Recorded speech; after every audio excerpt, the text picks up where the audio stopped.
Avis vascular centre మన దేశంలోనే the best varicose vein hospital.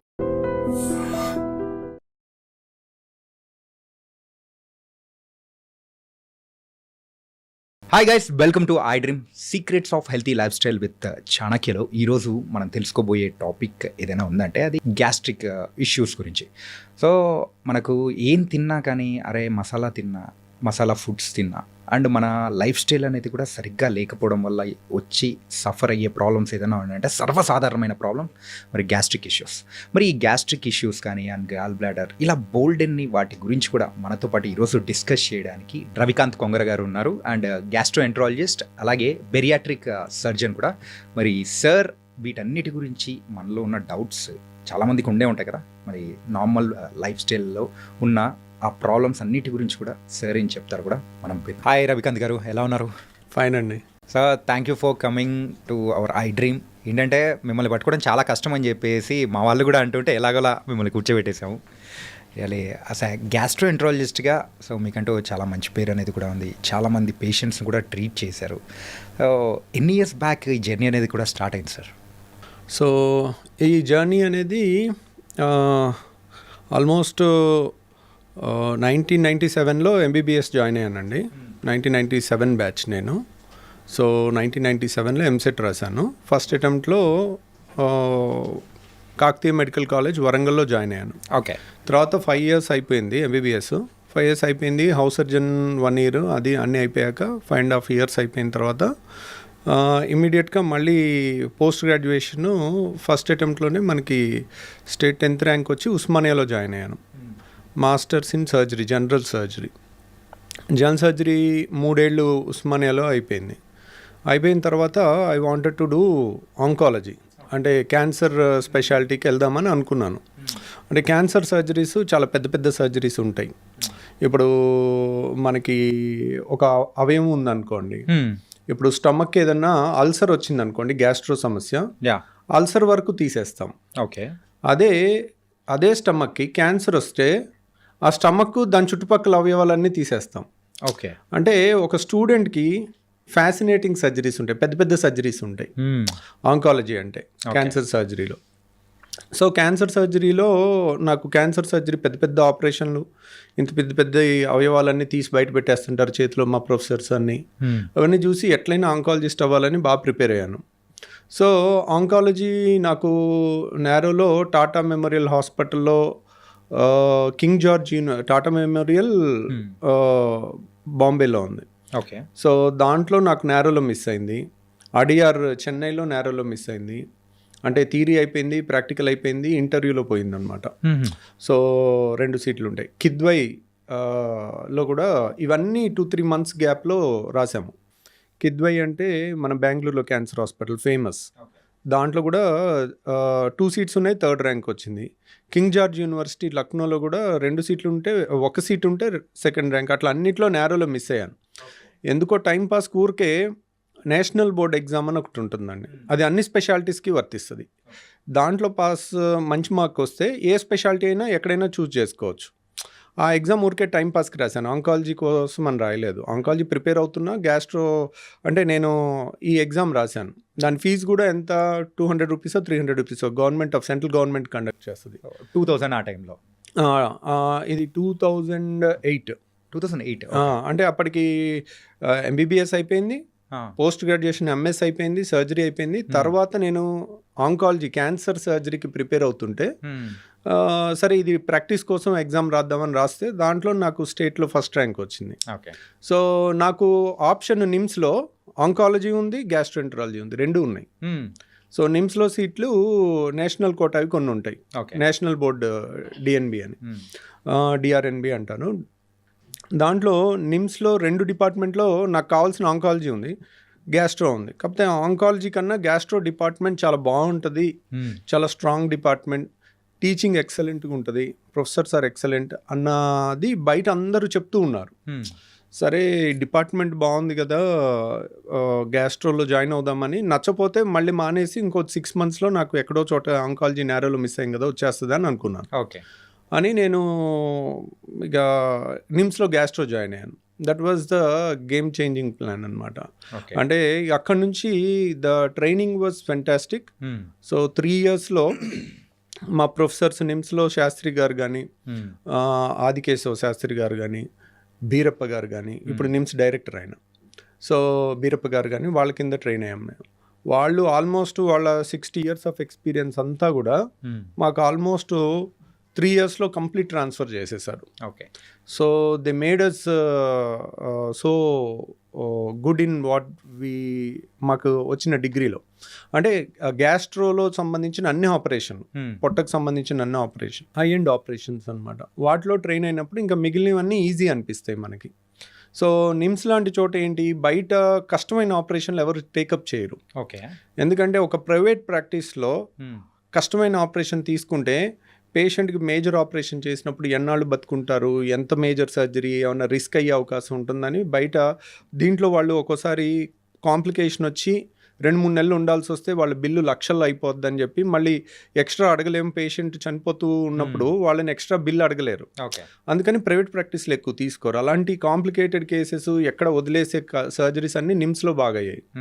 So ఎప్పుడైతే మనం టఫ్ కేసెస్లో ట్రైన్ అవుతామో మనకి మన కాన్ఫిడెన్స్ లెవెల్స్ అనేది పెరుగుతుంది. ఏ సర్జరీ అన్నా చేయగలుగుతాము, ఇంత కష్టమైన ఇన్ని చూసాము.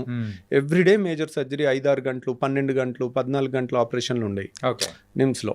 సో రోజు పేగుల్ని కట్ చేసి లోపలన్నీ చూసి, లివర్ని కట్ చేసి లివర్ తీసి, అట్లాంటివన్నీ మేజర్ ఆపరేషన్స్ అన్నీ.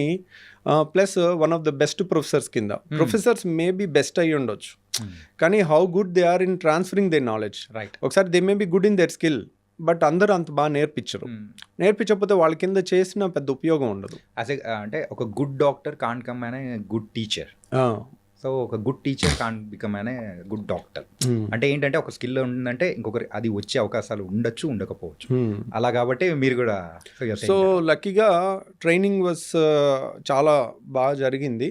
సో ఇక అది అయిన తర్వాత గ్యాస్ట్రోలో అన్ని మేజర్ సర్జరీస్ చేసిన తర్వాత ఇంకా that was one of the best turn. ఒక్కోసారి ఏంటంటే destiny decide something better for us. నేను ఆంకాలజిస్ట్ అవుదాం అనుకున్నాను, గ్యాస్ట్రోఎంట్రాలజిస్ట్ అయ్యాను. గ్యాస్ట్రోలో లక్ ఏంటంటే ఒకసారి సర్జరీ చేస్తాము, పేషెంట్కి క్యూర్ అయిపోతుంది, మళ్ళీ జన్మలో మనతో పని ఉండదు. ఇది ఆంకాలజీలో. గ్యాస్ట్రోలో ఇప్పుడు గాల్ బ్లాడర్లో రాళ్ళు ఉన్నాయండి, ఆపరేషన్ చేసాం, క్యూర్ అయిపోయింది, మళ్ళీ మనతో పని ఉండదు. సో కష్టమైన ఇప్పుడు గర్భసంచి ఆపరేషన్ ఉంది, లాప్రోస్కోపీ, కీ హోల్ సర్జరీ. ఒకప్పుడు లాగా మేము అన్ని మేజర్ సర్జరీస్ కట్ చేసి లోపల పెద్ద ఆపరేషన్ చేసి ఉంటాం కాబట్టి ఇప్పుడు గర్భసంచి ఆపరేషన్ చేసే గైనకాలజిస్టులు ఉంటారు అనుకోండి, గర్భసంచి పక్కనే వెనకాలే పెద్ద పేగు ఉంటుంది, మోషన్ వెళ్ళే పేగు. ఒకసారి గట్టిగా దానికి అతుక్కుని ఉంటుంది. వీళ్ళు ఆపరేషన్ చేసేటప్పుడు అది కనుక ఇంజురీ అయింది అనుకోండి, సో వాళ్ళకి మోషన్ మొత్తం ఇన్ఫెక్షన్ అయిపోయి సెప్టిక్ అయిపోయి ప్రాణం మీదకి వస్తుంది. అందుకని వాళ్ళు కష్టమైన కేసులన్నిటికీ మేము బ్యాకప్ ఉండాలి. సో గైనకాలజీ ఈజీ కేసు ఉంటే వాళ్ళు చేస్తారు, టఫ్ కేసు ఉంటే మమ్మల్ని కూడా పిలుస్తారు. సో అట్లా ఇప్పుడు లాప్రోస్కోపిక్ సర్జరీలో కీ హోల్తో కష్టమైన హిస్టెక్టమీ సర్జరీస్ ఒకసారి చేసాం అనుకోండి, it is cured, that's all. So fibroid గడ్డలు ఉన్నాయి, దే ఆర్ నాట్ క్యాన్సర్, మనం తీసేసాం అనుకోండి క్యూర్ అయిపోతుంది. సో మనకి క్యూర్ రేట్ ఎక్కువ ఉంటుంది. ఇప్పుడు అదే ఆంకాలజీ క్యాన్సర్ సర్జరీలో ఉందనుకోండి, స్టేజ్ 1లో ఉంటే క్యూర్ రేట్ ఉంటుంది, స్టేజ్ 3 స్టేజ్ 4లో వస్తారు. ఒకసారి సర్జరీ చేస్తాము, పేషెంట్ మళ్ళీ 6 నెలల తర్వాత, సంవత్సరం తర్వాత రికరెన్స్తో వస్తారు. ఇంకా వాళ్ళు పాపం చనిపోయే వరకు మన చుట్టూ తిరుగుతూ ఉంటారు. పాపం వాళ్ళ బాధ అంతా మనకి ట్రాన్స్ఫర్ అవుతూ ఉంటుంది. Some times once we do surgery on a patient, we own them. So మన పేషెంట్ అన్న ఫీలింగ్ ఉంటుంది. వాళ్ళు మన ముందు పాపం కుంగి కుసించి పోతూ ఉంటే కనుక ఇట్స్ లైక్ చాలా బాధగా ఉంటుంది. సో ఆ గ్యాస్ట్రో చేయటం వల్ల గ్యాస్ట్రోలో కూడా ఇప్పుడు స్టమక్ క్యాన్సర్ ఉంటుంది, కోలన్ క్యాన్సర్ ఉంటుంది, ఇవన్నీ కూడా గ్యాస్ట్రోఎంట్రాలజిస్ట్ కూడా చేయొచ్చు. అప్పుడప్పుడు క్యాన్సర్ ఆపరేషన్, మేజర్ ఆపరేషన్లు కూడా చేస్తుంటాం. So but majority work 70% of the work non cancer work ఉంటుంది, కాబట్టి సాటిస్ఫాక్షన్ లెవెల్ ఎక్కువ ఉంటుంది. సో ఆ విధంగా గ్యాస్ట్రో జర్నీ అనేది స్టార్ట్ అయిందండి. ఇంకా అక్కడి నుంచి వచ్చిన తర్వాత గ్యాస్ట్రో సర్జరీ చేస్తూ ఉన్నప్పుడు మా అన్నయ్య ఒకటి అనేవాడు, అరే చాలా మంది ఒబిసిటీ పెరిగిపోతుంది, హీఈస్ ఏ ఎండోక్రైనాలజిస్ట్. అంటే డైలీ షుగర్ పేషెంట్ని, బీపీ పేషెంట్స్ని అందరినీ ఒక 100 మెంబర్స్ని చూస్తూ ఉండేవాడు. అరే చాలా మంది లావోళ్ళు వస్తున్నారు, వీళ్ళని తగ్గించాలి, కొత్త సర్జరీ ఒకటి వచ్చింది కదా బేరియాట్రిక్ సర్జరీ, ఇది చేసుకో, ఇది నేర్చుకురా అంటే అసలు బేరియాట్రిక్ సర్జరీ చాలా ఈజీ, మేము చేసే చాలా పెద్ద పెద్ద ఆపరేషన్లు, అది అసలు నథింగ్, మేము చేసే ఆపరేషన్ ముందు అది నథింగ్ అని అనేవాడిని. నువ్వు ఒకటి కూడా చేయకుండా నథింగ్ అంటావేంట్రా అంటాడు.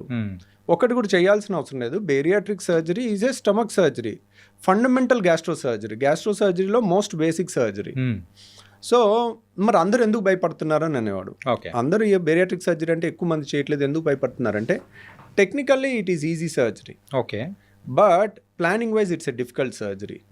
ఎందుకనంటే ఇప్పుడు మీరున్నారు, మీకు నేను ఒక ఆపరేషన్ చేశాను అనుకోండి, you are a youngster, healthy, fit person, మీకు నేను సర్జరీ చేసి బయటపడేయటం చాలా ఈజీ. మీరే 250 kg ఉండి మీకు చిన్న ఆపరేషన్, అపెండిక్స్ ఆపరేషన్ చేసినా లైఫ్ రిస్క్ ఉంటుంది. ఎందుకంటే 250 kg ఉన్నారనుకోండి, 200 kg ఉన్నాళ్ళు ఎప్పుడైతే బరువు ఎక్సెస్ ఉంటారో వాళ్ళ రిజర్వ్ కెపాసిటీస్ తగ్గిపోతాయి. ఇప్పుడు మీరు ఫర్ ఎగ్జాంపుల్ చూడండి, 160 kgs పైన ఉన్న మన చక్రి గారు ఉన్నారు, మ్యూజిక్ డైరెక్టర్, మెడ దగ్గర ఇలా ఉంటుంది, వాళ్ళకి రాత్రంతా గురకొస్తుంటుంది, నిద్ర పట్టదు, సిప్యాప్ అని మిషన్ పెట్టుకుంటే కానీ నిద్ర పట్టదు వాళ్ళకి. సో అలాంటి వాళ్ళు నిద్రలో చనిపోయే రిస్క్ చాలా ఎక్కువ ఉంటుంది. అలా చక్రి గారిది ఒక్కటి మీకు తెలుసు, నా దగ్గర ఒక 1,00,000 మంది పేషెంట్స్ని ఇప్పటి వరకు మనం చూసుంటాం అనుకోండి, 10,000 మంది లావోళ్ళని. అంటే ఓవరాల్గా అన్ని పేషెంట్స్ గత 20 ఏళ్ళలో చూసిన పేషెంట్స్ కాకుండా లావోళ్ళని ఒక 10,000 మందో 15,000 మందో చూసుంటాం అనుకోండి. దాంట్లో చాలా 150 kgs దాటి ఉండి వీళ్ళకి సర్జరీ చేయించుకోండి, బరువు తగ్గుతారు, 150 kgs is dangerous for them అని చెప్తాము. సో కొంతమంది ఏముంది ఇలాగే చెప్తున్నారు, ఈరోజు నడుస్తున్నాం కదా, ఏం ప్రాబ్లం ఉంది అని నెగ్లెక్ట్ చేస్తారు. చక్రి గారు లాగా నిద్రలో చనిపోయిన వాళ్ళు నా దగ్గర 160 మెంబర్స్ ఉన్నారు లిస్ట్. అంటే మన దగ్గర సర్జరీకి వస్తారు, నడుచుకుంటూ వస్తారు. సో ఏముంది చేయించుకోండి, మీరు ఉండాల్సింది 70 kg, ఉన్నది 170 kg, 100 kg ఎక్స్ట్రా ఉన్నారు, మీకు ఎప్పుడైనా లైఫ్ రిస్క్ ఉండొచ్చు అని చెప్తాము. వాళ్ళకి అది ఎక్కదు. సో వాళ్ళు ఏముందిలే డాక్టర్లు అలాగే చెప్తారులే, మెల్లగొద్దాంలే, 6 months ఆగొద్దాం, 1 year ఆగొద్దాం. వాళ్ళకి ఫస్ట్ భయం ఉంటుంది బేరియాట్రిక్ సర్జరీ అంటే. ఇప్పుడు బేరియాట్రిక్ సర్జరీ అనగానే నేను 2011లో స్టార్ట్ చేశాను. నేను స్టార్ట్ చేయకముందు బేరియాట్రిక్ సర్జరీ అంత కామన్గా అవైలబుల్ లేదు సార్. ఈవెన్ ఇప్పటికి కూడా మీరు అంటూ ఉంటే బేరియాట్రిక్ సర్జరీ అంటే అసలు ఏంటి బేరియాట్రిక్ సర్జరీ అని కూడా అనిపిస్తుంది. అంటే ఎక్కువగా వినలేదు. సో ఈ సర్జరీ అనేది కూడా అంటే ఈ టైప్ ఆఫ్ సర్జరీస్ ఉంటాయా అని అలాంటి కామన్ వాళ్ళకు ఇప్పుడు తెలుస్తూ ఉన్నాయి. ఎందుకని వినలేదంటే చాలామంది యంగ్స్టర్స్ కానీ సినిమా హీరోస్ కానీ ఒక 40 kgs సడన్గా తగ్గుతారు. ఒక 3 months to 6 monthsలో. చాలామంది దాన్ని రివీల్ చేయరు చేయించుకున్నామని. చాలామంది సెలబ్రిటీస్ చేయించుకున్నారు కానీ they don't reveal it. Majority of the unmarried girls and boys also ఈ చేయించుకుని తగ్గామని చెప్పడం అదొక స్టిగ్మా లాగా ఫామ్ అవుతుంది, అదొక నెగిటివ్ థింగ్ లాగా సొసైటీ చూస్తుంది. అందుకని చాలామంది సీక్రెట్గా చేయించుకుంటారు. కాబట్టి ఇది బయటికి ఎక్కువ రాదు. సో కానీ ఒక 30 years దాటిన వాళ్ళు, అలాంటి వాళ్ళు తగ్గితే ఒక 70 kg 100 kg తగ్గితే వాళ్ళ చుట్టుపక్కల చాలా మంది చూసి ఎలా తగ్గావు అని అడిగితే వాళ్ళు చాలా మంది చెప్తారు. అట్లా ఒక్క పేషెంట్ నుంచి మనకి 100 పేషెంట్లు వస్తారు. ఎందుకంటే it is obvious, result is obvious. So అంత ఫ్యాసినేటింగ్గా కనపడతా ఉంటుంది. సో మీరు ఒక అపెండిక్స్ ఆపరేషన్ చేయించారు, మీరు చెప్తే కానీ తెలీదు. అదే మీరు 150 kg నుంచి 60 kgకి వచ్చారనుకోండి, అది వాళ్ళు గుర్తుపట్టరు, ఎవరు నువ్వేనా, నువ్వా, మీ బ్రదరా, ఏంటి ఇలా అయిపోయావు, ఏమన్నా జబ్బు చేసిందా, లేకపోతే ఇలా అయిపోయావు, ఇంత సడన్గా మామూలుగా హెల్తీగా తగ్గలేరు కదా అన్న క్వశ్చన్స్ డిస్కషన్స్ వచ్చి. సో ఇప్పుడు మనం ఆల్మోస్ట్ ఇండియాలో బేరియాట్రిక్ సర్జరీ సౌత్ ఇండియాలో we do the highest number of surgeries అండి. అప్రాక్సిమేట్లీ ఎన్ని చేసి ఉంటారు అనుకోవచ్చు సార్? సో మొత్తం 3,600 దాకా చేసామండి పైన. సో కాకపోతే ఎవ్రీ మంత్ అరౌండ్ 30-35 సర్జరీస్ వరకు జరుగుతూ ఉంటాయి. బేరియాట్రిక్ ఇంకా గ్యాస్ట్రో సర్జరీస్ వేరే జరుగుతుంటాయి. బరువు తగ్గే మాత్రం అరౌండ్ 30 జరుగుతుంటాయి. సో మనకి ఈ సర్జరీస్లో మనకి ఉన్న అడ్వాంటేజ్ ఏంటి అంటే, ఇప్పుడు సపోజ్ ఒక పెద్ద కార్పొరేట్ హాస్పిటల్కి వెళ్ళారనుకోండి, ఒక డాక్టర్ డజంట్ హ్యావ్ ఎ సే. ఇప్పుడు ఒక doctor want to give a concession to the patient. Some times corporate rules ప్రకారము డాక్టర్కి ఎక్కువ ఫ్రీడమ్ ఉండదు. లక్కీగా నేను కొంచెం చిన్న ప్లేస్కి వెళ్ళింది కూడా కారణం అదే, విజయవాడకి. సార్ అదే నేను నెక్స్ట్ క్వశ్చన్ అదే ఉంది సార్, ఇది మొత్తం ఉంది కాబట్టి. సో యూజువల్గా మీరు చదువుకునింది అండ్ పుట్టి పెరిగింది మొత్తము తెలంగాణ నేపథ్యం, తెలంగాణలో, కానీ సెటిల్ అయింది మాత్రం విజయవాడలో.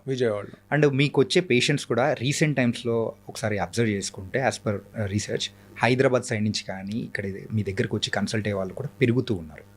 అండ్ మీ నాలెడ్జ్ షేరింగ్ అనేది కేవలము డైరెక్ట్గా వచ్చి కన్సల్ట్ అయ్యే వాళ్ళు అంటే వాళ్ళ వరకే కాకుండా సో త్రూ వీడియోస్ ద్వారా కూడా మీరైతే అంటే ఇలా ఉంటుంది, ఈ టైప్ ఆఫ్ ప్రాబ్లమ్స్ అనేది కూడా ఉంటుందని చెప్పేసి ఒక అవగాహన అనేది కూడా త్రూ వీడియోస్ అనేది కూడా షేర్ చేస్తున్నారు.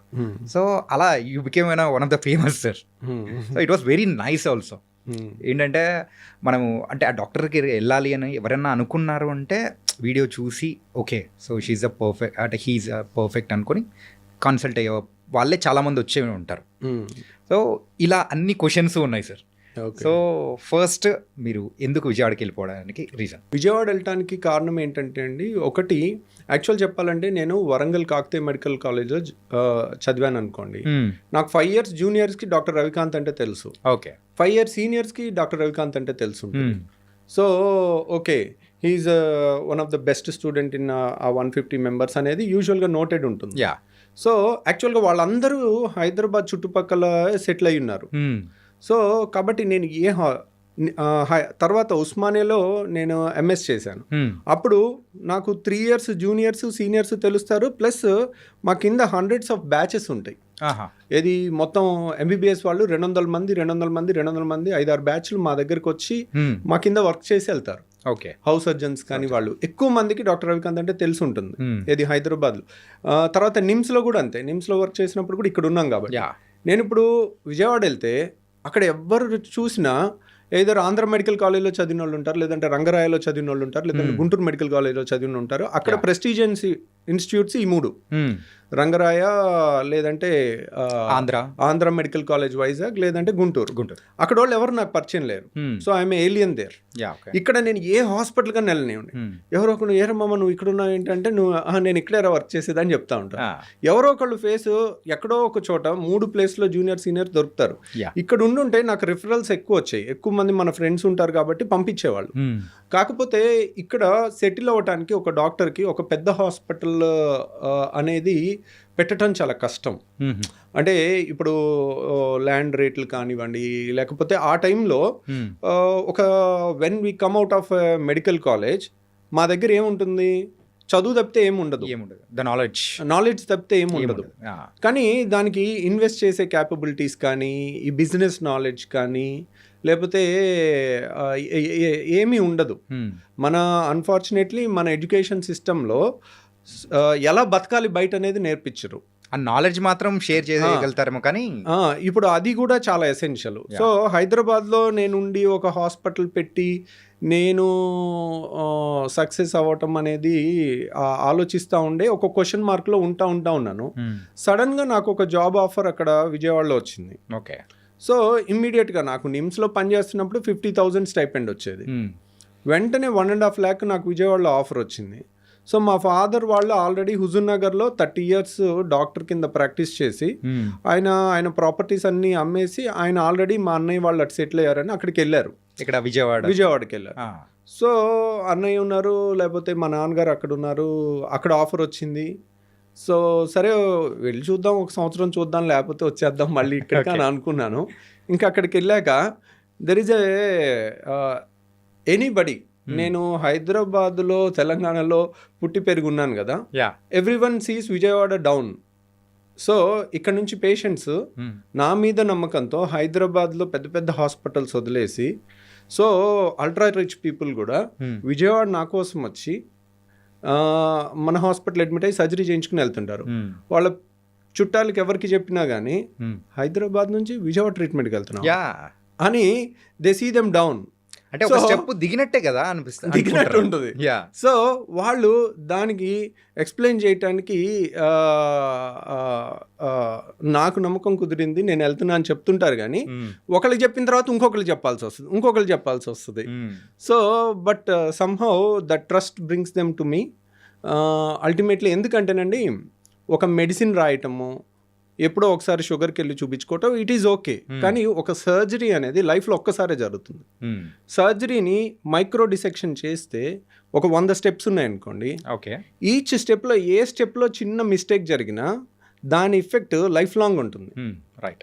సో పేషెంట్కి లైఫ్ లాంగ్ ఉంటుంది. But it is worth it actually. మనకి who is the best in that అనేది తెలుసుకుని దాంట్లో బెస్ట్ అనే సర్జరీలో మాత్రం అసలు కాంప్రమైజ్ ఉండకూడదు. ఎందుకంటే మెడికల్లో పాస్ అవడానికి ఎంత అండి, 50% ఉంటే సరిపోతుంది. సో ఇప్పుడు మనం ఎవరి మీద ఆపరేషన్ చేసి నాకు 50% గ్యారంటీ అంటే ఒప్పుకుంటారా? యాక్చువల్ 99% కూడా సరిపోదు సర్జన్స్కి. యాక్చువల్గా ఇయర్ పాస్ అయ్యే కొద్దీ ఆ నెంబర్ ఆఫ్ కేసెస్ చేస్తూ ఉండే కొద్దీ మన యాక్యురసీ 99% రీచ్ అవుతుంది. 100% ఎవరికి రీచ్ అవుతుంది? ఎవరన్నా 100% రిజల్ట్స్ ఇస్తున్నానని చెప్పారనుకోండి, దే ఆర్ అబద్ధాలు చెప్తున్నట్టు. అంటే అక్కడే అర్థమైపోతుంది. యూజువల్గా దట్ ఈస్ ఇంపాసిబుల్. ఎందుకంటే సర్జన్ చేతిలో లేని చాలా ఉంటాయి. ఒక 1%. ఇప్పుడు సర్జరీ నేను చేస్తానండి, చేసిన మరుసటి రోజు హార్ట్ అటాక్ వచ్చి చచ్చిపోతారు. అది ఇంటి దగ్గర హార్ట్ అటాక్ వచ్చింది అనుకోండి, ఆపరేషన్ చేయకుండా ఏమంటారు, మన టైం బాగాలేదు, 5 నిమిషాలు అయిపోయింది, ఏం చేస్తామని వాళ్ళు ఫ్యామిలీ ఆపరేషన్ అయిన మరుసటి రోజు హార్ట్ అటాక్ వచ్చింది అనుకోండి, అందరూ సస్పీషియస్గా చూస్తారు. ఏమన్నా ఇన్నాళ్ళు రాంది ఇప్పుడు ఎందుకు వస్తుందండి? మీరు ఆపరేషన్ ఏదో చేసి ఫెయిల్ చేస్తుంటారు, లేదంటే మీరు ఏదో తప్పు చేస్తుంటారు, అన్ని క్వశ్చన్ మార్క్స్. ఇప్పుడు పేషెంట్స్కి అనుమానం ఉండుండకపోవచ్చు, కానీ ఆ కార్యక్రమాల దగ్గర దినం దగ్గర కానీ వచ్చే జనాల్లో ఒక్కొక్క క్వశ్చన్ రేస్ చేసేసరికి లేని అనుమానాలు వస్తూ ఉంటాయి. అంటే ఒక పేషెంట్ని it's a stressful job actually surgery అనేది. ఇప్పుడు surgery is the last preferred job. ఇప్పుడు మీరు చూడండి, ఎంబీబీఎస్ అయిపోయిన తర్వాత 100 మంది స్టూడెంట్స్ని వెళ్ళి అడగండి ఎంతమంది సర్జన్ అవుతావని. కొంచెం రేర్ ఉంటారేమో సార్. ఎవరు లేరు. Surgery is the last thing to be preferred. ఎందుకు? Surgery is the most difficult surgery branch. అంటే ఇట్ డిమాండ్స్ హై. మీరు సర్జరీ చేస్తారండి, పేషెంట్కి బాగాలేదు, do you think a surgeon can sleep peacefully on that day? No. మీరు ఈరోజు ఒక యంగ్స్టర్కి operation చేశారండి, 20 ఏళ్ళ అమ్మాయికో అబ్బాయికో ఆపరేషన్ చేశారు. వాళ్ళు ఈరోజు రాత్రి బాగాలేదు, పల్సో బీపీఓ పడిపోయి ప్రాణహానిలో ఉన్నారనుకోండి, డూ యూ థింక్ ఆ సర్జన్కి నిద్ర పట్టుద్ది అనుకుంటున్నారా? మనిషి అనేవాడైతే మాత్రం ఎవడు నిద్రపోడు, నిజమైన హ్యూమన్ ఉన్నవాడు. ఎందుకంటే ఒక యంగ్స్టరు మనం ఆపరేషన్ చేసిన పేషెంట్కి ఏదైనా బాగాలేదంటే యూజువల్గా surgical job is very stressful and very technically demanding and one of the it needs the highest of the highest intelligent people. Yeah. But highest of the highest intelligent people most difficult దానికి నేను ఎందుకు వెళ్ళాలి? నేను ఎందుకు నా life spoil చేసుకోవాలి? ఇంత stress నాకెందుకు? నేను మెడిసిన్లోకి వెళ్ళిపోతాను, హాయిగా రోజుకి 20 మందినో 50 మందినో చూసుకుంటాను, ప్రిస్క్రిప్షన్ రాస్తాను, నాకు రిస్క్ లేదు, మెడిసిన్ రాస్తాను, టెస్టులు రాస్తాను, సరిపోతుంది, ఎంతో కొంత రెవెన్యూ వస్తుంటుంది, రిస్క్ లేని జాబ్. సో అందరూ, నేను స్టేట్ 10th ర్యాంక్ అండి, ఎంబీబీఎస్ అయిపోయాక పోస్ట్ గ్రాడ్యుయేషన్ ఎగ్జామ్లో, పీజీ ఎంట్రన్స్ ఎగ్జామ్లో. సో నేను ఉస్మానియాలో, మా నాన్నకి సర్జరీ అంటే ప్రాణం. He was a passionate surgeon. MBBS చేసి అప్పట్లోనే సర్జరీస్ చేసేవాడు. ఆయన ఎంఎస్ జనరల్ సర్జరీ చేద్దాం అనుకున్నాడు, నారోలీ 1%తో తను మిస్ అయ్యారు. యాక్చువల్గా మీ అంటే మీ ఫ్యామిలీస్లోనే ఇది ఉందా సార్? ఏంటి నారోలో అక్కడ వరకు వచ్చి ఆగిపోవడం అనేది? డాడీకి ఉందంటున్నారు. యాక్చువల్గా మీరు ఆంకాలజీకి వెళ్దాం అనుకున్న టైంలో కూడా 3 or 4 రాసినప్పుడు అక్కడ కూడా కరెక్ట్ ఒక స్టెప్ అంటే బిహైండే ఆగిపోయారు. మేబీ అంటే మా ఆ టైం ఏంటంటేనండి, మనం కావాలనుకునే దానికన్నా కూడా బెటర్ థింగ్ ఏమో మనకు వచ్చింది. We never know what we desperately want may not be the best for us. మనకు ఆ రోజు ఆ నాలెడ్జ్ ఉండదు. సో ఇండైరెక్ట్లీ స్పీకింగ్ మా నాన్నకు జరిగింది కానీ నాకు జరిగింది కానీ actually the best thing. Automatically it happened. What we wanted was not the best thing actually. ఎందుకంటే మా నాన్న అనుకున్నది సర్జన్ అవుదామని. ఆ కాలంలో సర్జన్ అయిన దానికన్నా he was a general practitioner. MBBS చేసి డైలీ 100 మందిని ఓపీ చూసేవాళ్ళు, డైలీ గైనిక్ ప్రాక్టీస్ చేసేవాళ్ళు, డెలివరీస్ చేసేవాళ్ళు, సిజేరియన్స్ చేసేవాళ్ళు, సర్జరీస్ చేసేవాళ్ళు. ఓకే, ఒక డాక్టర్కి అంతకన్నా సాటిస్ఫాక్షన్ ఏది ఉండదండి. పాతకాలం ఎంబీబీఎస్ డాక్టర్లు అంటే దేనికైనా ఆన్సర్ ఉండేది వాళ్ళ దగ్గర. He was trained in a Nellore Ramachandra Reddy hospital ప్రజా వైద్యశాలలో ట్రైన్ అయినారు. హీ వాజ్ ఏ కమ్యూనిస్ట్ అనమాట. సో కమ్యూనిస్టులకి అక్కడ వాళ్ళు కమ్యూనిస్ట్ హాస్పిటల్ కాబట్టి వాళ్ళకి ఎక్స్ట్రాడినరీ ట్రైనింగ్ ఇచ్చేవాళ్ళు. అంటే ఒక జనరల్ సర్జరీ పోస్ట్ గ్రాడ్యుయేషన్ చేసిన వాళ్ళకన్నా బాగా ట్రైనింగ్ ఇచ్చేవాళ్ళు. సో డిగ్రీ లేదని బాధే కానీ he use to do everything. Okay. So but మా అన్నయ్యని ట్రై చేశాడు, సర్జన్ అవుతామని.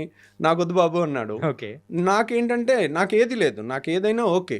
దెర్ ఈస్ నథింగ్ లెస్ అండి. ఇప్పుడు body part it is a whole body is a unique thing. ఇప్పుడు నేను గుండె గొప్పదా కిడ్నీ గొప్పదా అంటే దేని గొప్పతనం అది. ఇప్పుడు ప్రతి మనిషికి అన్న అవయవాలు ఉంటాయి. ఏ అవయవంకి జబ్బు వస్తే దాని గొప్పతనం బయటపడుద్ది. అంతేగాని ఇప్పుడు మనకి ముక్కు అవసరమే, మూతి అవసరమే, హార్ట్ అవసరమే. ఏది ఎక్కువ కాదు, ఏది తక్కువ కాదు.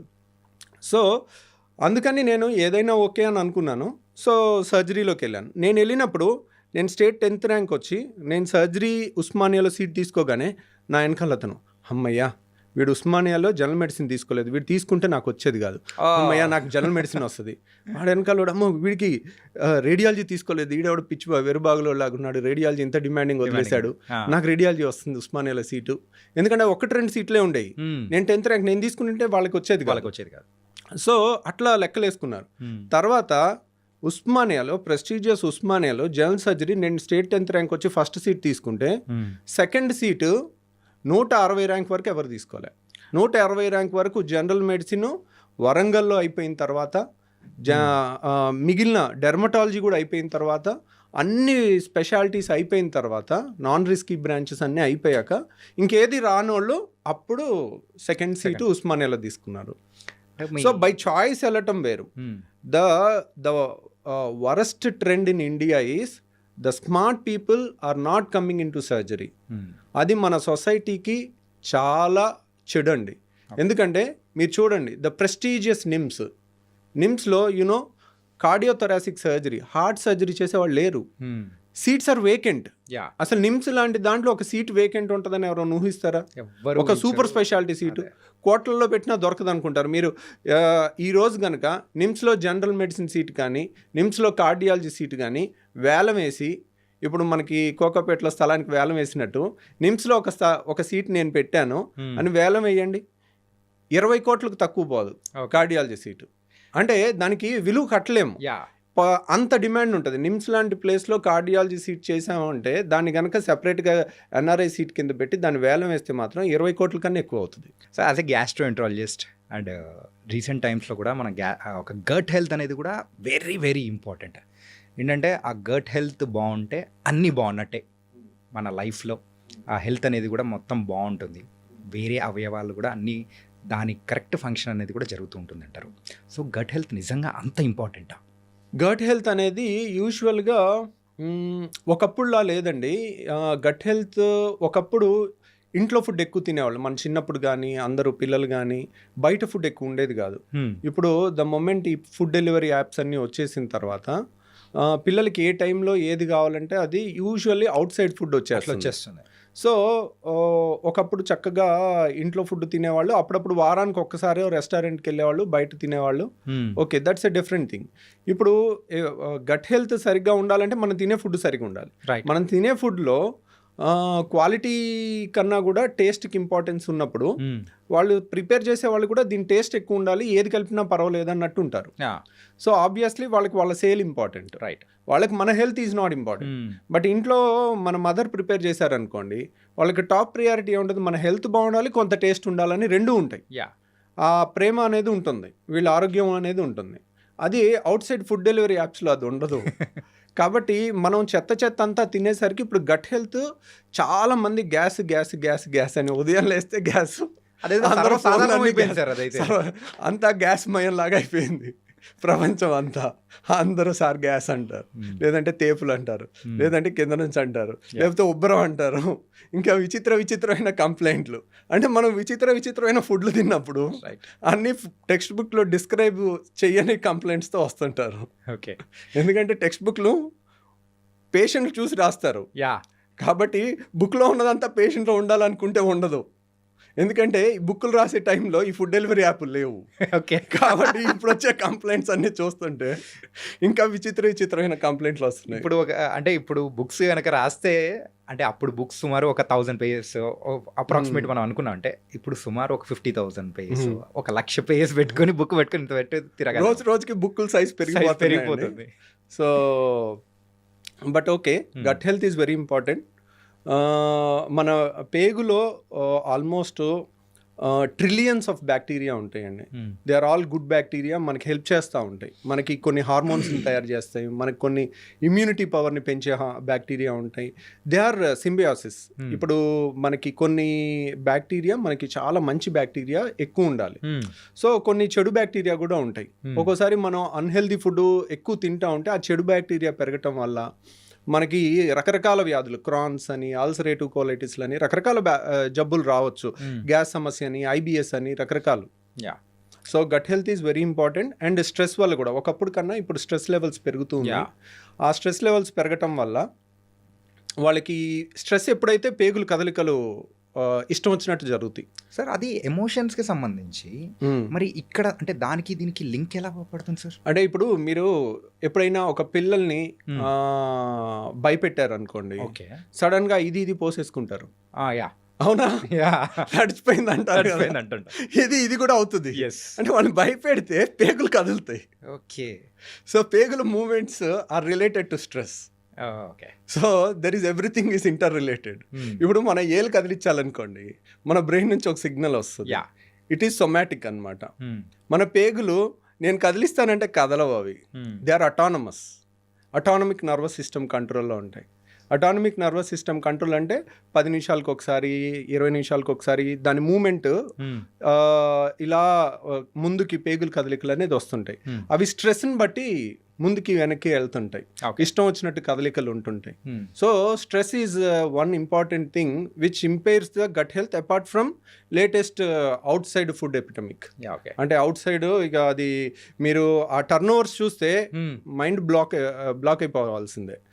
ఫుడ్ డెలివరీ యాప్స్ రీసెంట్ టైమ్స్లో అయితే వాళ్ళు రికార్డ్ బ్రేక్ చేస్తున్నారు సార్. అంటే మోస్ట్ ప్రాఫిటబుల్ జాబ్ అన్నట్టు కూడా అసలు యాప్స్ అనేది కూడా తయారైపోయి.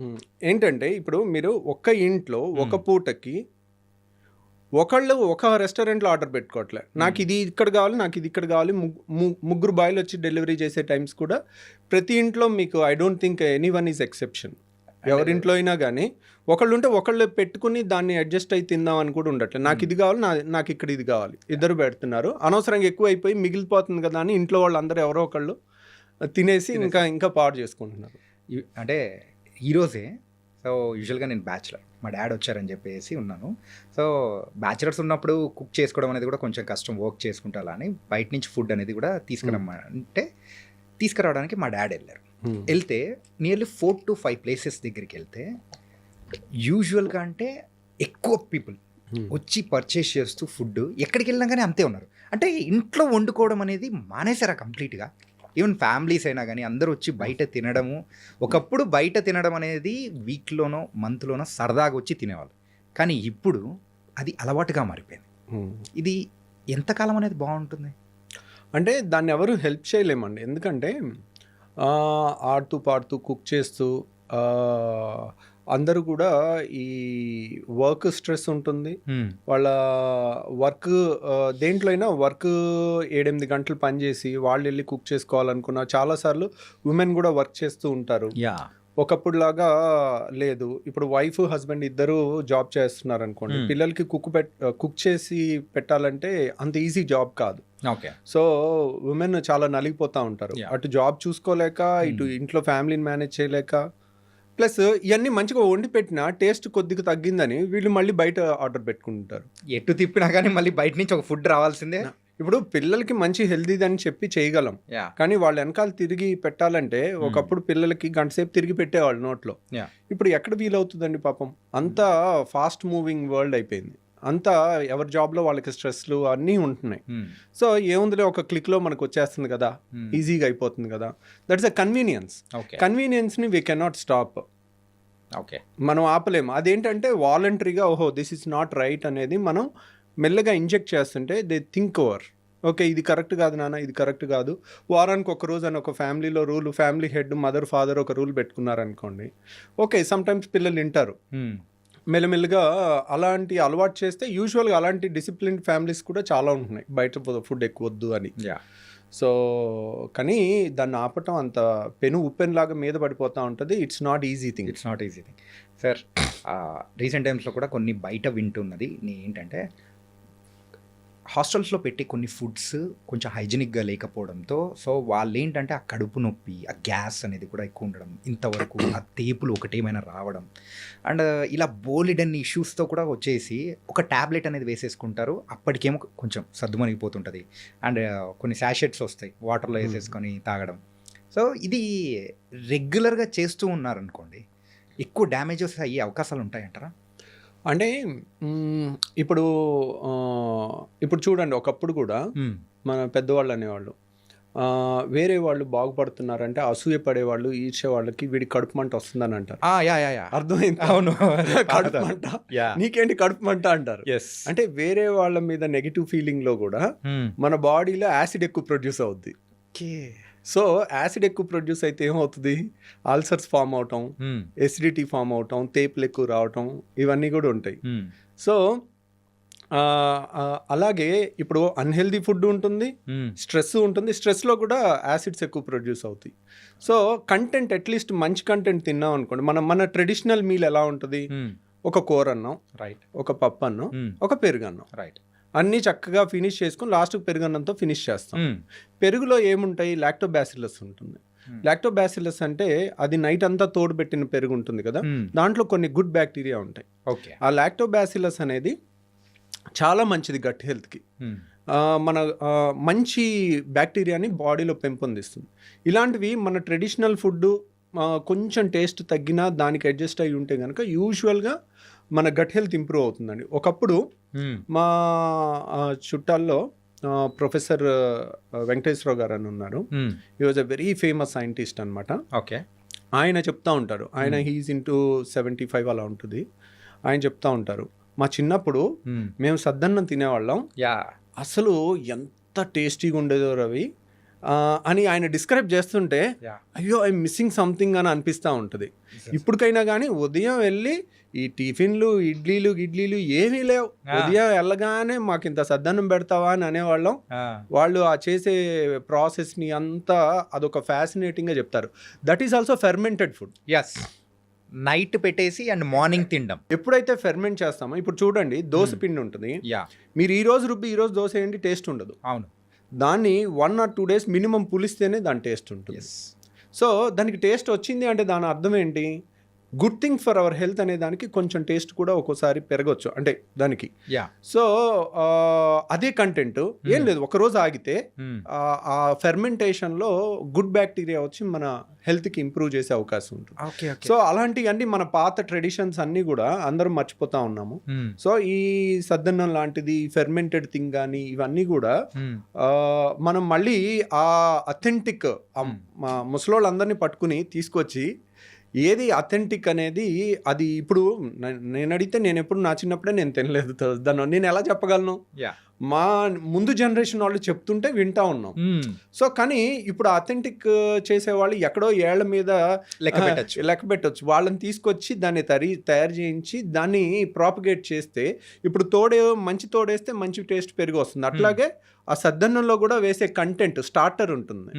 స్టార్టర్ని రోజు ఆ గంజిలోంచి తయారు చేస్తారు. అది గంజిని వార్చి గంజిని పులవబెట్టి దాంట్లో వచ్చే బ్యాక్టీరియా ఉంటుంది. పెరుగులో ఉండే బ్యాక్టీరియా వేరు, దాంట్లో ఉండే బ్యాక్టీరియా వేరు.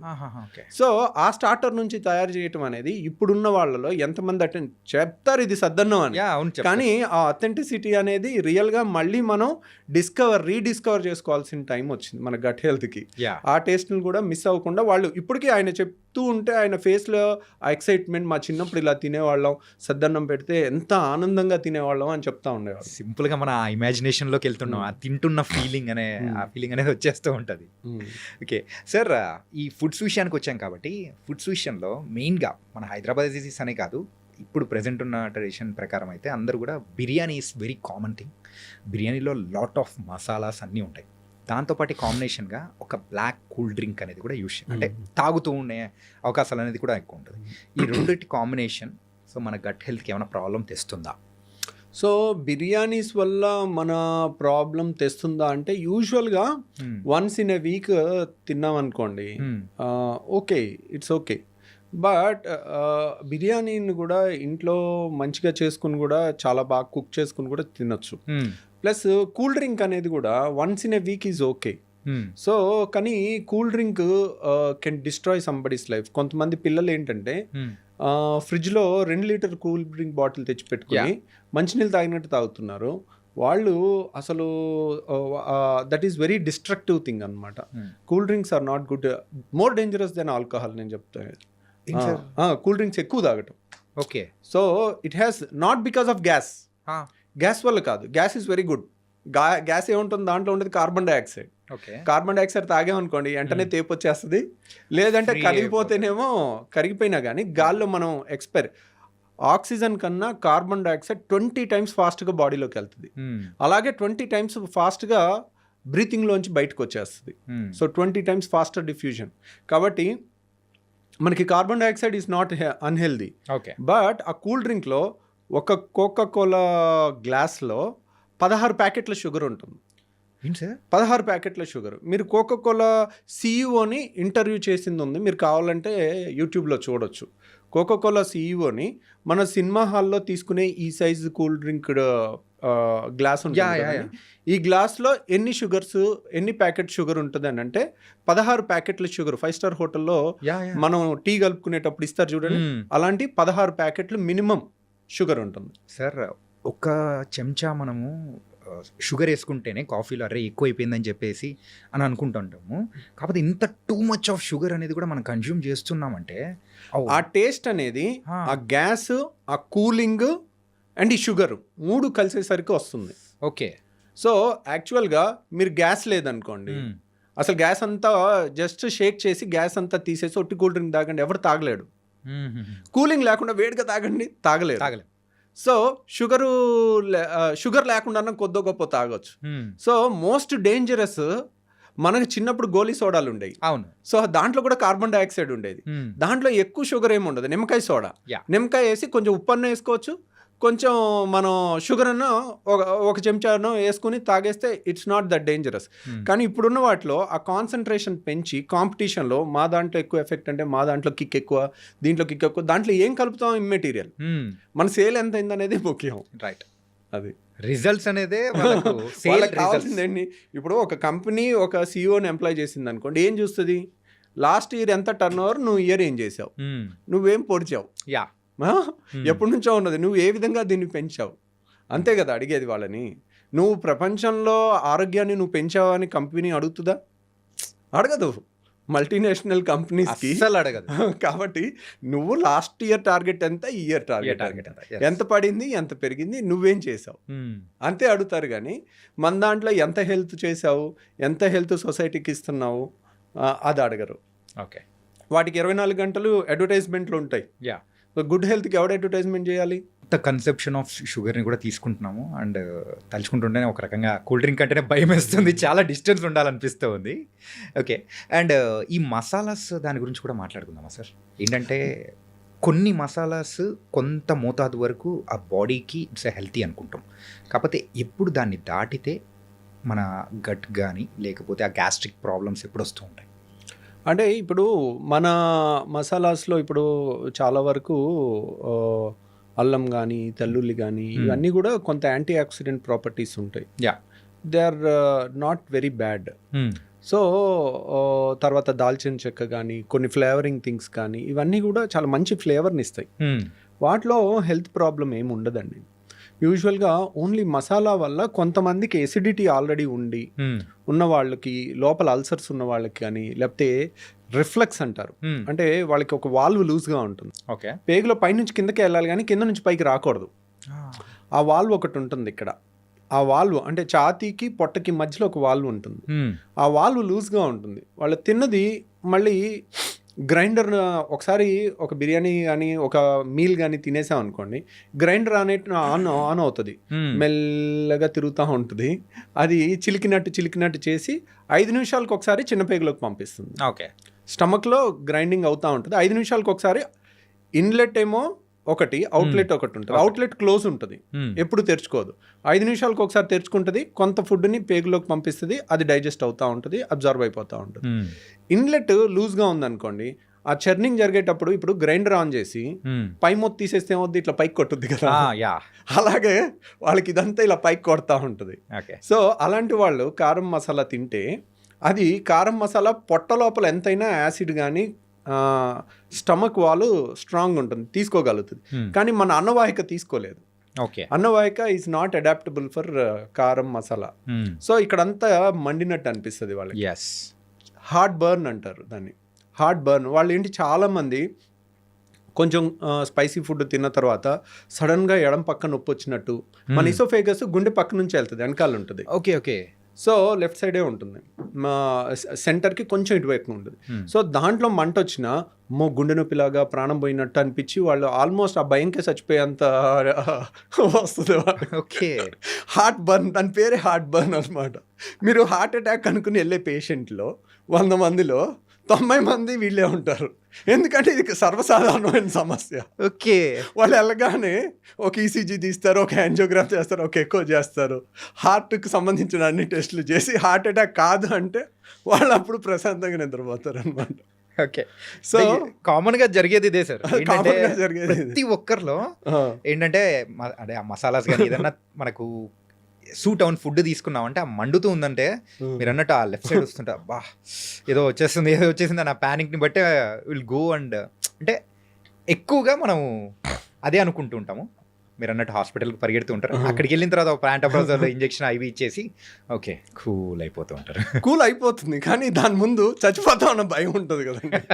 ఇదేమో హార్ట్ అటాక్ అని, ఆ భయం చాలా డేంజరస్ యాక్చువల్గా. ఒక్కోసారి నిజంగా డేంజరస్ పాము గరిచే దానికన్నా ఆ భయంతో సగం మంది చచ్చిపోయే అవకాశం ఉంటుంది, వీక్ హార్టెడ్ పీపుల్. సో వాళ్ళు ఏదో అయిపోద్దని ఆ ప్యానిక్లో వాళ్ళు చేసే డ్రైవింగ్లో కానీ చేసే ప్రతి పనిలో ఆ ప్యానిక్ కనపడుతుంది.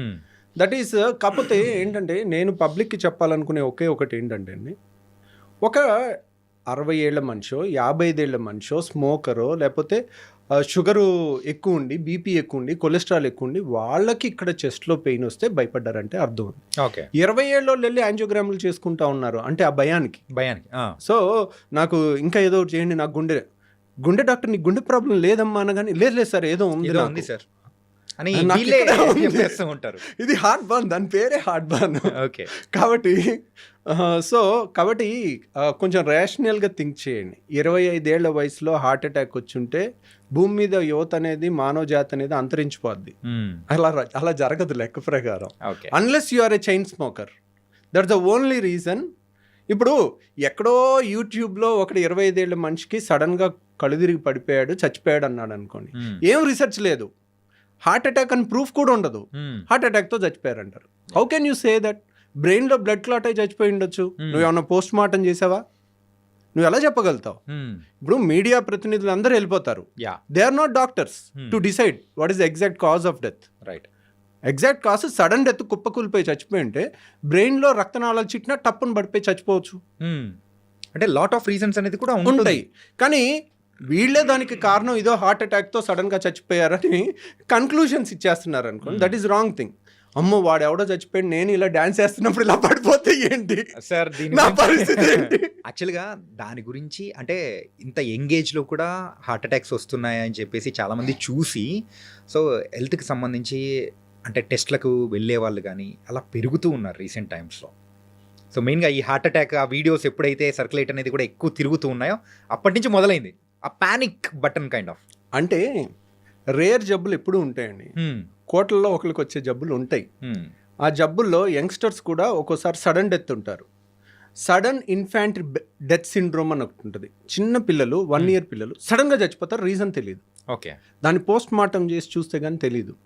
అలాగే మరి దాంట్లో ఏదో లోపల ప్రాబ్లం ఉండి జబ్బు ఉండి అరుదుగా జరిగేది. ఇలాంటివి ఈ సమస్యలోనే ఇప్పుడే పెరిగినాయి యంగ్ హార్ట్ అటాక్స్ అంటారు. How can you conclude? Media is not the right thing to conclude things. So దాంట్లో ప్రాబ్లం ఎక్కడ జరుగుతుందంటే, ఇప్పుడు 30 ఏళ్ల కింద లేనిది ఇప్పుడు కొత్త జబ్బులు ఏమొచ్చినాయి అని, 30 ఏళ్ల కింద లేనిది ఇప్పుడు ఉన్నది ఏంటి? ప్రతిదాన్ని ప్రతి ఒక్కడు మొబైల్లో చిత్రించి పెట్టేస్తున్నారు. 30 ఏళ్ల కింద కూడా జరిగినాయి అలాంటివి, అంతే కదా. ఇప్పుడు నెంబర్ ఆఫ్ సడన్ డెత్స్ అనేది, ఇప్పుడు ఒలింపిక్స్లో రన్నింగ్ రేస్లో చనిపోయిన వాళ్ళ వీడియోస్ చూడండి. యంగ్ అథ్లెట్స్ ఉంటారు, వాళ్ళకి హార్ట్లో ఒక కండిషన్ ఉంటుంది, HOCM అంటారు దాన్ని, హైపర్ట్రోఫిక్ అబ్స్ట్రక్టివ్ కార్డియోమైపతి. అలాంటి వాళ్ళు అథ్లెట్స్ ఉంటారు. వాళ్ళకి సడన్గా ఒక్కోసారి హై హార్ట్ రేట్ వచ్చినప్పుడు సడన్గా హార్ట్ ఆగిపోద్ది, అలాంటి చచ్చిపోతారు.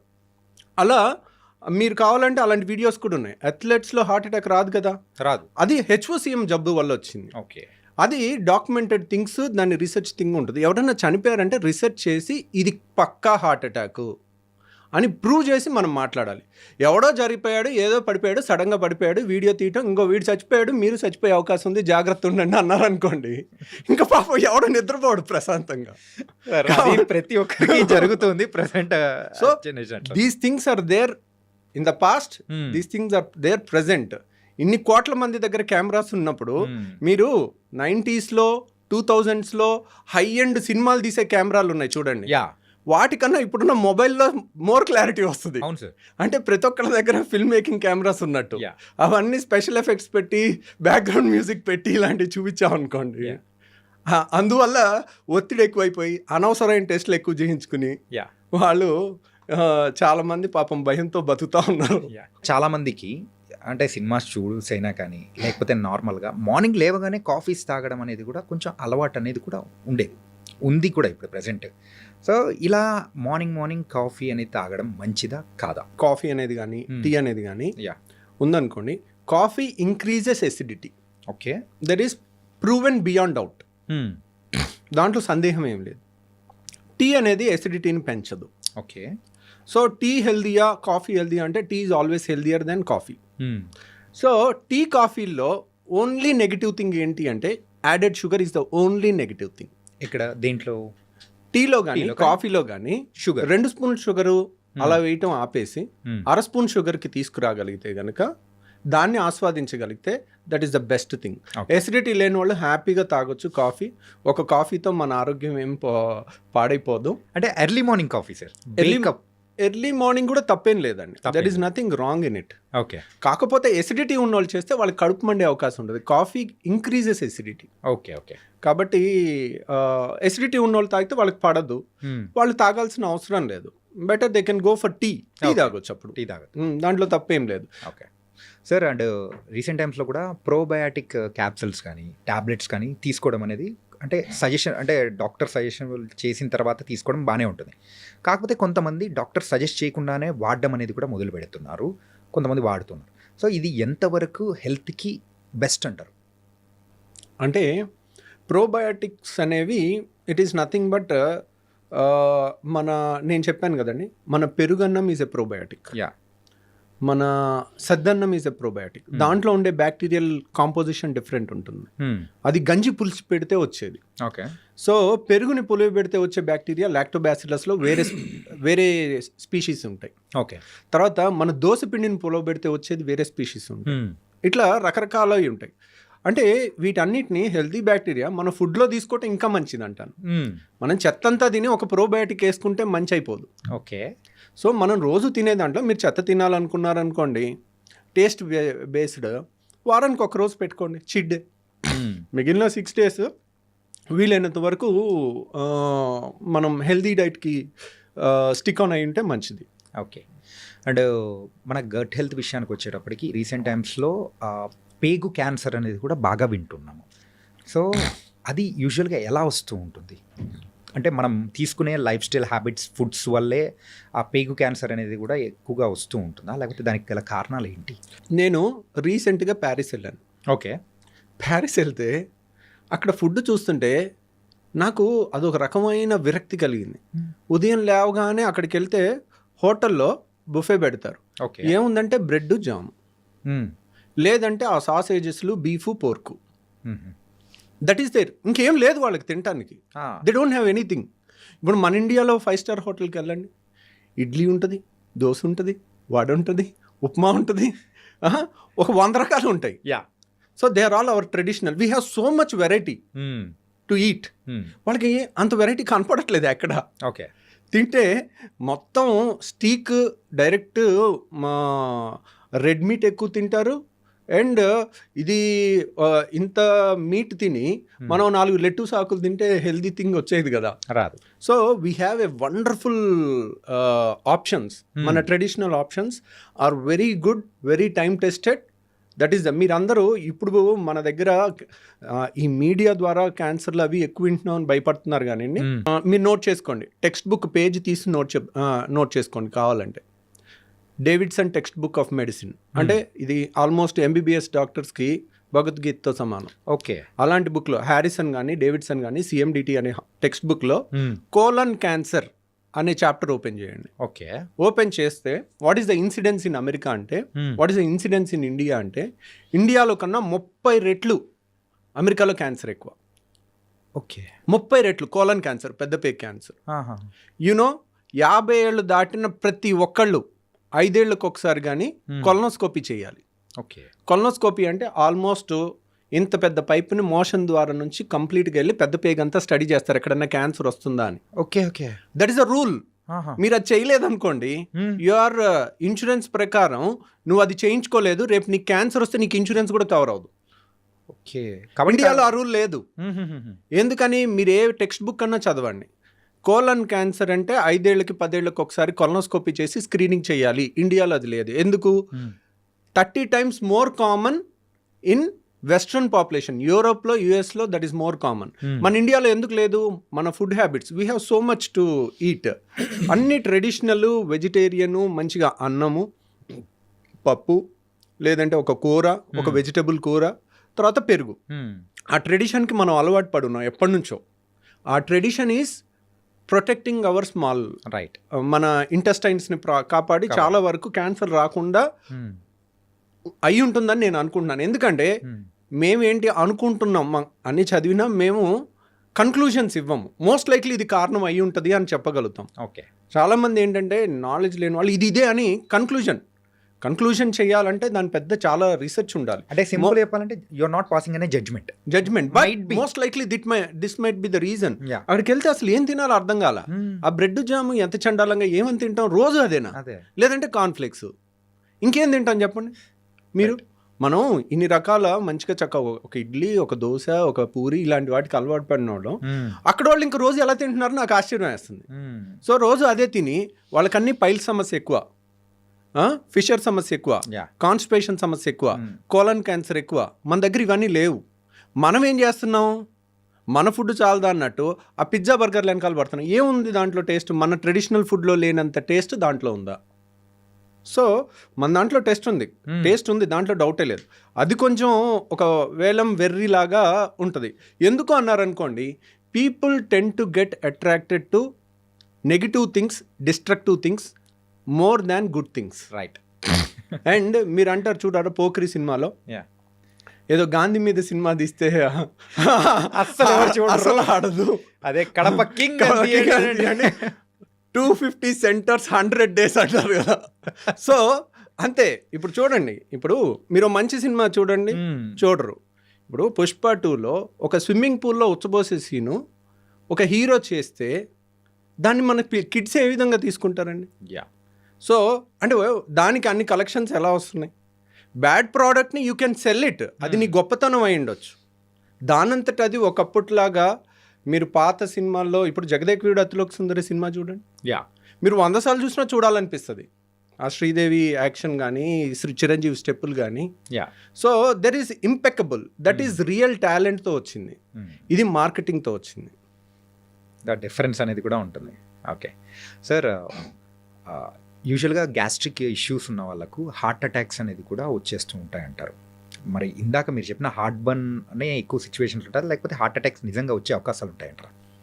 గ్యాస్ట్రిక్ రిలేటెడ్గా గ్యాస్ సమస్యలు ఉన్న వాళ్ళకి హార్ట్ అటాక్ వస్తుందని ఎక్కడ ఏ పుస్తకాల్లో లేదండి.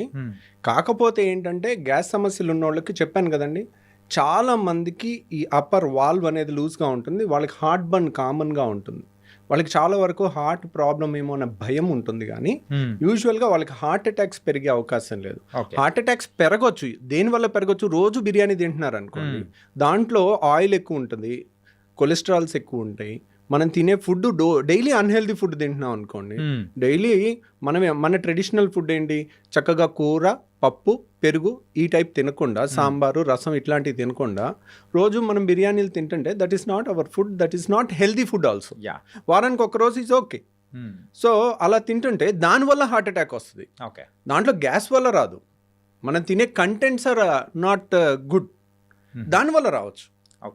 దానివల్ల ఏముంది, మగవాళ్ళకైతే చిరుబొజ్జు వస్తుంది, అందరికి ఇప్పుడు లేడీస్కి అయితే ఫ్యాట్ అంతా సీట్ దగ్గర పేరుకుంటుంది, మగవాళ్ళకి పొట్ట కొండలాగా పెరుగుతుంది. సో ఎప్పుడైతే పొట్ట దగ్గర ఫ్యాట్ పెరుగుతుందో వాళ్ళకి హార్ట్ అటాక్స్ ఎక్కువ వచ్చే అవకాశం. ప్రపంచం అంతటా మగవాళ్ళు ఆడవాళ్ళ కన్నా 2 ఏళ్ళు తక్కువ బతుకుతారు. మీరు జపాన్లో యావరేజ్ లైఫ్ స్పాన్ తీసుకున్నారనుకోండి, లేడీస్లో 83 ఏళ్ళు, మగవాళ్ళు 81 ఏళ్ళు. ఎందుకు, అమెరికాలో కానీ జపాన్లో కానీ మీరు ఇండియాలో కానీ ఎక్కడైనా తీసుకోండి, మగవాళ్ళ కన్నా ఆడవాళ్ళు 2 ఏళ్ళు ఎక్కువ బతుకుతారు. దానికి రీజన్ ఎందుకంటే మగవాళ్ళకి ఫ్యాట్ కొండలాగా పొట్ట దగ్గర ఏర్పడు, పొట్ట దగ్గర ఫ్యాట్ ఏర్పడిన వాళ్ళకి హార్ట్ అటాక్స్ ముందు వస్తాయి. అందుకోసమే లేడీస్ తొందరగా. కాబట్టి లేడీస్లో కూడా కొంతమందికి పొట్ట దగ్గర ఫ్యాట్ వస్తుంది, వాళ్ళకి కూడా హార్ట్ అటాక్స్ ఎక్కువ వస్తాయి. ఆండ్రాయిడ్ ఒబిసిటీ అంటారు దాన్ని. పొట్ట దగ్గర పెరిగితే దాన్ని ఆండ్రాయిడ్ అంటారు. ఆండ్రాయిడ్ ఫోన్ కాదు, ఆండ్రాయిడ్ ఒబిసిటీ అంటే male type of obesity, android gynoid అంటే ఫీమేల్ టైప్ ఆఫ్ ఒబిసిటీ, అంటే సీట్ దగ్గర ఎక్కువ పెరగటం అనమాట. అండ్ సార్, మీ యొక్క కంప్లీట్ ఒక సర్వీస్లో ఎప్పుడైనా కానీ డిఫికల్ట్ అనిపించిన కేసు ఏదైనా ఉందా? అంటే ఇప్పుడు నేను చెప్పాను కదండి, ఐఎమ్ ఏ సర్జన్. నేను సర్జరీ చేసిన తర్వాత పేషెంట్ చావు బతుకుల్లో ఉంటే దట్ డే, ఆ డే అంతా నాకు నిద్ర సరిగా పట్టదు. So I can't avoid it. అంటే ఏ ప్రాబ్లంతో వచ్చినప్పుడు అరే this an very difficult challenge తీసుకొని నెలకు ఒకసారి, ఈ మధ్య తగ్గినాయండి, అంటే ద మోర్ రిఫైన్ అవుతూ ఉండే కొద్దీ, so we become perfect day by day, ఇంకా వీ రీలెర్న్ చేస్తూ ఉంటాము. బట్ ఇట్ ఈస్ చాలాసార్లు ఫేస్ చేస్తుంటాం మేము. కాకపోతే చాలాసార్లు ఒక యంగ్ పేషెంట్, నేను ఇప్పటికీ నా అదృష్టవశాత్తు, నేను యాక్చువల్గా మా నాన్న నాస్తికుడు, మా నాన్న ఎప్పుడు దేవుణ్ణి నమ్మేవాడు కాదు, he's a hardcore communist. So ఏంటో తెలియదు, అంటే చివరికి I have to believe in God, ఎందుకంటే there is something beyond which I cannot do. నేను అన్నీ చేస్తాను, అయినా పేషెంట్ బాగవుడు, చేయాల్సినవి అన్నీ. ఆ టైంలో కొంచెం లక్కో దైవబలమో ఏదో మనకు తెలియదు, అది మనం when we're exhausted with our intelligence. ఏదో ఒక గొప్ప వ్యక్తి చెప్పాడు, ఏమనంటే religion starts when the science ends. అంటే సైన్స్కి అంతం అయిపోయిన తర్వాత ఏం అర్థం కానప్పుడు అప్పుడు రిలీజియన్ స్టార్ట్ అవుతుందని, అప్పుడు దేవుణ్ణి మనం. సో ఆ దాంట్లో ఒక్కోసారి నేను ఒక యంగ్స్టర్ 19 ఏళ్ల కుర్రోడికి నేను ఒకసారి బేరియాట్రిక్ ఆపరేషన్ చేశాను. పాపం తనకి చాలా మేజర్ కాంప్లికేషన్ వచ్చి బాడీ అంతా, అంటే 1000 మందిలో ఒకళ్ళకి వచ్చే కాంప్లికేషన్ అది వచ్చేది. ఇది 10 ఏళ్ల కింద జరిగింది. మంగళగిరి కుర్రోడు అబ్బాయి, శ్రీనివాస్ అని. సో తనకి ఆల్మోస్ట్ చావు బతుకుల దాకా వెళ్ళాడు. ఒక నెల రోజు హాస్పిటల్లో ఉన్నాడు. 2 సర్జరీస్ మళ్ళీ చేస్తూ ఉంటే ఒక మూమెంట్లో అరే ఇంత చేసాం అయినా కానీ ఇంప్రూవ్ అవ్వట్లేదు. పాపం వీడు బతికితే బాగుండు, 19 ఏళ్ల కుర్రోడు చచ్చిపోబోతున్నాడు, చివరిగా స్వర్గం అంచుల దాకా వెళ్ళిపోతున్నాడు, ఇంకా బతకడేమో అని అనుకుని, సరే వీడు బతికితే నేను మంగళగిరి లక్ష్మీనరసింహ గుడిలో 108 రౌండ్లు వేస్తానని మొక్కున్నా. ఏమైందో తెలీదు, వాడు బతికిపోయాడు. సో అన్నిసార్లు అలా జరగలే. నేను ఇప్పటి వరకు నా అదృష్టవశాత్తు నా కోసం, నా ఫ్యామిలీ కోసం ఏ రోజు కూడా నేను దేవుడి చుట్టూ రౌండ్లు వేయాల్సి రాలా. సో కానీ నేను ఇప్పటికీ ఒక 8 సార్లు పేషెంట్ల కోసం చేశాను. ఓకే. సో ఎందుకంటే వెన్ సైన్స్ ఎండ్స్ బుక్లో ఉన్న Religious ప్రకారం starts. అన్నీ పర్ఫెక్ట్గా చేసినా కానీ కొంత లక్ అనేది మనకు రావాలి. ఓకే. ఆ పేషెంట్కి ఉండాలి, మనకి ఉండాలి. సో అలా ఇంకో పేషెంట్ ఇంత పెద్ద గర్భసంచిలో గడ్డ, పెళ్లిగాని అమ్మాయి, ఇంత పెద్ద గర్భసంచి గడ్డ, ఓకే, ఇక్కడ వరకు ఉంది. పెళ్లిగాని అమ్మాయికి ఇంతవరకు. ఒకసారి బయట ఆపరేషన్ చేసి పొట్ట కోసి ఓపెన్ చేశారు, చేసి దాన్ని తీయలేకపోయారు, మళ్ళీ క్లోజ్ చేశారు. ఓకే. చేసి మళ్ళీ రెండోసారి మా దగ్గరికి వచ్చి వస్తుంటే ఒకసారి ఒక డాక్టర్ ఓపెన్ చేసి క్లోజ్ చేశారంటే ఇట్స్ వెరీ డిఫికల్ట్ కేస్ అని.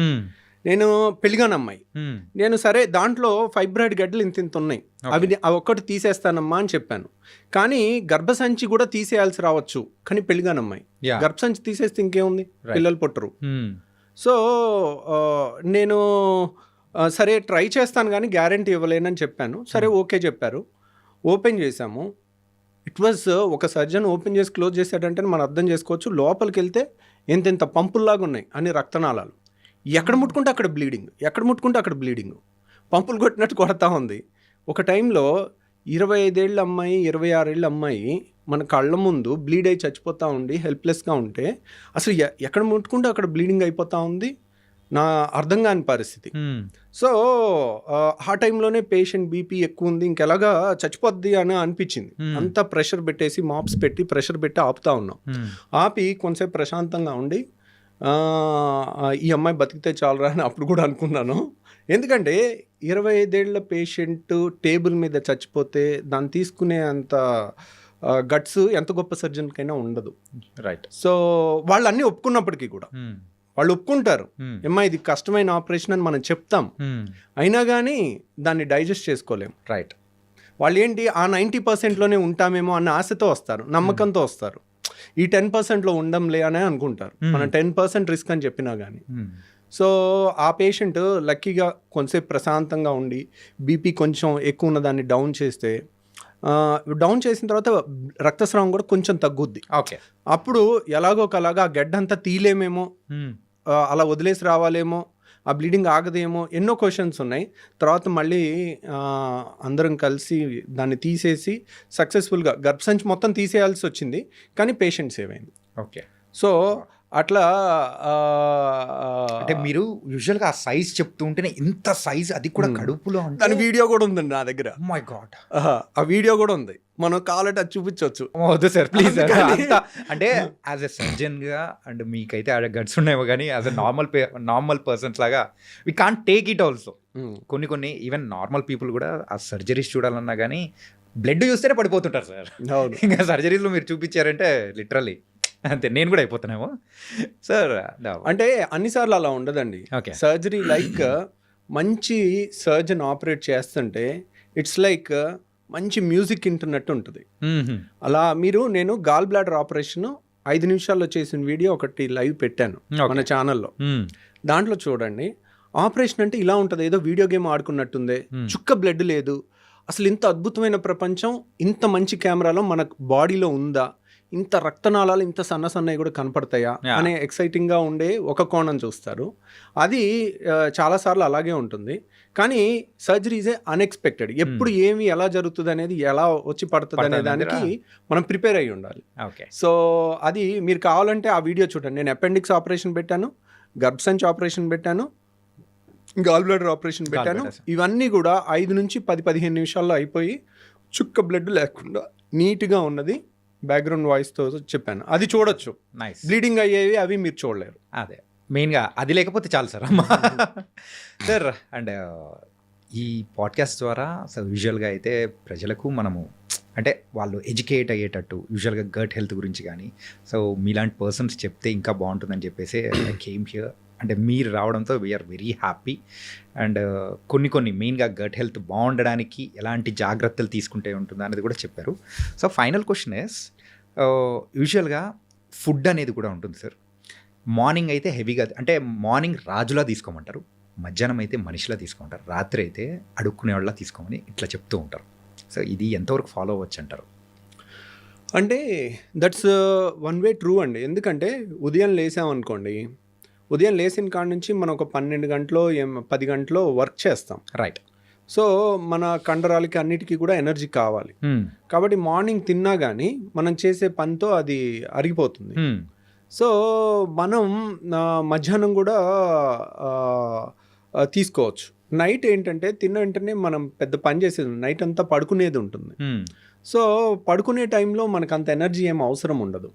సో మనం ఉదయం తిన్నామంటే అది డే అంతా ఖర్చు అయిపోయే అవకాశం ఎక్కువ ఉంటుంది. రాత్రి తిన్నది, ఇప్పుడు ఉదయం ఒక బిర్యానీ తినటం వేరు, రాత్రి బిర్యానీ తినటం వేరు. ఉదయం బిర్యానీ తింటే సాయంత్రం వరకు మనం చేసే పనిలో దాంట్లోంచి వచ్చిన క్యాలరీస్ అప్పటికప్పుడు ఖర్చు అయిపోవచ్చు. అదే రాత్రికి వెళ్ళి పడుకుంటాం, తిన్న తర్వాత ఆ తిన్న అన్ని బ్లడ్లోకి అన్ని ట్రైగ్లిజరైడ్స్, ఫ్యాటీ యాసిడ్స్ అన్నీ వెళ్తాయి. అవన్నీ ఎక్కడ వెళ్ళాలి? ఎక్కడికో వెళ్ళి డిపాజిట్ అవ్వాలి. అవన్నీ రెసిస్టెంట్ ఏరియాలోకి వెళ్తుంటాయి. నడుము దగ్గర ఎక్కడ కరగటానికి వీల్లేని చోటకంతా ఒక ఫ్యాట్ లాగా తయారైపోతూ ఉంటుంది. అందరికి ఎంత ఫిట్గా ఉన్న వాళ్ళకైనా చిన్న చిన్న నడుము దగ్గర కానీ రెసిస్టెంట్ ఫ్యాట్ కొద్దిగా ఉంటుంది. వాళ్ళు చేసే, ఎందుకంటే గుడ్ ఫుడ్ని రెసిస్ట్ చేయటం it's not easy thing for any ఎంత మెచ్యూర్డ్ పర్సన్ కన్నా. So and gall bladder stones అనేది కూడా రీసెంట్ టైమ్స్లో బాగా వింటున్నాను సార్. అంటే ఇప్పుడు కిడ్నీలో స్టోన్స్ వచ్చాయంటే అది త్రూ మన యూరిన్ ద్వారా కూడా వచ్చేసి బయటికి కొట్టేస్తుంది. అది రాలేని సందర్భాల్లో ఏమంటారు, మనకు త్రూ ట్రీట్మెంట్ ద్వారా తీస్తారు. ఈ గాల్ బ్లాడర్ స్టోన్స్ అనేది వెళ్ళిపోతే ఆ గాల్ బ్లాడర్లో పడిపోతాయి అని కూడా విన్నాను. సో దాన్ని తీయాలంటే ఆపరేషన్ తప్ప వేరే ఆప్షన్ అనేది లేదా కరిగించడానికి అని ఏదైనా? అంటే గాల్ బ్లాడర్లో స్టోన్స్ అనేది కిడ్నీలో స్టోన్స్ వేరు, గాల్ బ్లాడర్లో స్టోన్స్ వేరు. రెండింటికి వ్యత్యాసం చెప్తాను. కిడ్నీలో స్టోన్స్ అనేది లెస్ దాన్ 1 సెంటీమీటర్ ఉంటే 99% లెస్ దాన్ 1 సెంటీమీటర్ ఉంటాయి. అవన్నీ కూడా వాటర్ ఎక్కువ తాగుతుంటే దానంతరవే పడిపోయే అవకాశం ఉంటుంది. గాల్ బ్లాడర్లో స్టోను బయటికి పడేవి చాలా తక్కువ అన్నమాట, అవి అలాగే ఉంటాయి. కాకపోతే గాల్ బ్లాడర్లో స్టోను అంత డేంజరస్ ఏం కాదు. అంటే నొప్పి లేదు. చాలా మందికి ఒక స్టోను 1 సెంటీమీటర్ స్టోన్ తయారవ్వాలనుకోండి, అది కనీసం 5 ఏళ్ళ నుంచి 10 ఏళ్ళు పట్టుద్ది. ఎందుకంటే ఒక ఇసుక రేణులాగా తయారవుతుంది. దాని మీద ఒక పొర ఏర్పడుద్ది, దాని మీద ఇంకో పొర ఏర్పడుద్ది, దాని మీద ఇంకో పొర ఏర్పడుద్ది. సో అలా పొరలుగా 1 సెంటీమీటర్ స్టోన్ తయారవ్వాలంటే it takes 5 to 10 years. Okay. So చాలా మందికి స్కానింగ్ చేస్తే రాయి కనపడుద్ది, కానీ వాళ్ళకి కంప్లైంట్ ఉండదు. సో అనవసరంగా స్కానింగ్ చేయబట్టి వాళ్ళకి గుండెలో రైళ్లు పరిగెట్టడం మొదలవుతుంది. వాళ్ళకేంటి, రొటీన్ చెకప్ చేస్తాం, వాళ్ళకి స్కాన్ చేయకపోతే తెలీదు, హ్యాపీగా ఉంటారు.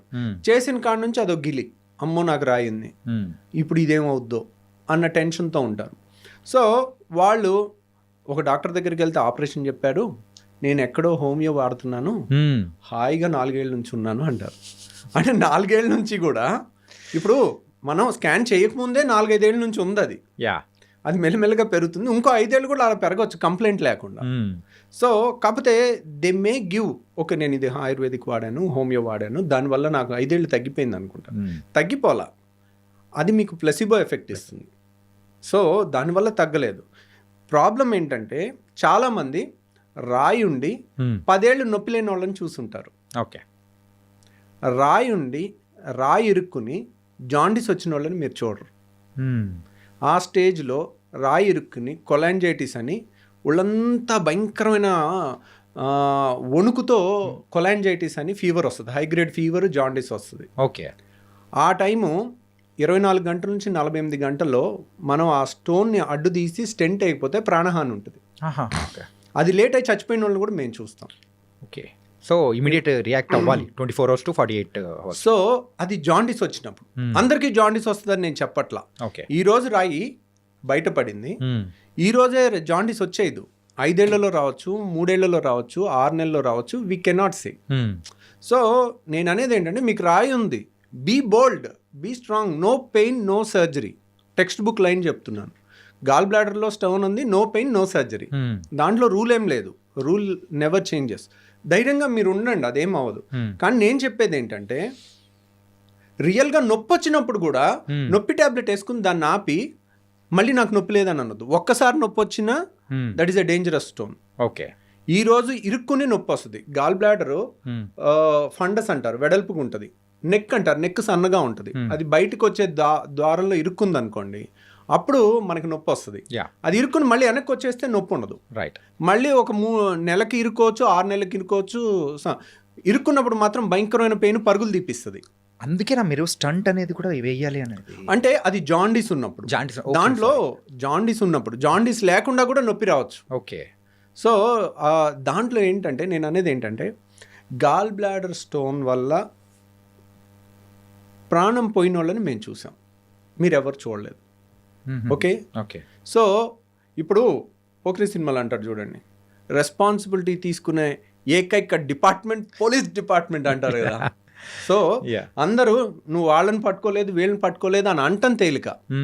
ఓకే, ఎవడో ఎక్కడో 4 గదుల మధ్యలో ఒకళ్ళు మర్డర్ చేసి వెళ్ళిపోతే పోలీస్ డిపార్ట్మెంట్ ఇది చేయలేదు అది చేయలేదు అని ప్రతి ఒక్కళ్ళు మాట్లాడటం తేలిక.